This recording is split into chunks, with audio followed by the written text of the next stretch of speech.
আমার এক ফ্রেন্ড ছিল সেনেগালের, নাম আব্দুল ফাত্তা। মিশর আমি পড়ি, প্রথম আমি কালো লোক দেখলাম। আমাদের 11 জনকে নিয়ে গেল সেন্ট্রাল মস্কে, নামাজ পড়তেছি, 100 দেশের ছাত্র নামাজ পড়ে, আল্লাহু আকবার। নামাজ পড়ে সালাম ফিরিয়ে দেখি ডান দিকে একটা মুনকার, বাম দিকে নাকির, কুচকুচে কালো। আমি দিছি দৌড়।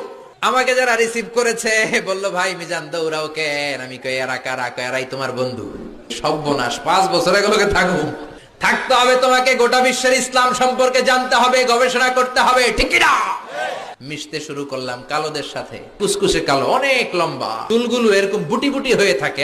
আজীবন খবরে দেখতাম, ওই যে নেলসন ম্যান্ডেলারে দেখতাম খবরে, এবার সরাসরি দেখতেছি। এই ফাত্তা আমার পাশের রুমে থাকতো, তার পাশে থাকতো চাইনিজ, এরপরে পাকিস্তানি। তো এই ফাত্তা আমার রুমে ছিল ফ্রিজ, ওর রুমে ফ্রিজ নাই। ও পানি নেওয়ার জন্য, ঠান্ডা পানি নেওয়ার জন্য আমার রুমে আসতো। আমি ভয়ে ভয়ে ওর বোতল লয়ে দরজা আটকায় দিতাম। প্রথম দিকের কথা, ভয় পেতাম কি না কি হয়। পরে দেখি না, মাশাআল্লাহ, কলিজাটা আকাশের মতো উদার। অনেকে আছে ধবধবে সাদা, কিন্তু অন্তরটা এরকম কুচকুচে কালো, আছে না নাই?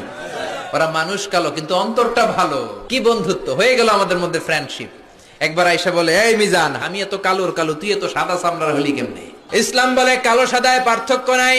ঠেলাওয়ালা কুলি মজুর, দিন মজুর, প্রধানমন্ত্রী প্রেসিডেন্টে পার্থক্য নাই। আপনি মসজিদে যদি ঢুকেন, প্রেসিডেন্ট যেই কাতারে দাঁড়াবে, কুলিওয়ালা ঠেলাওয়ালা ওই কাতারে দাঁড়াবে, ঠিক কিনা?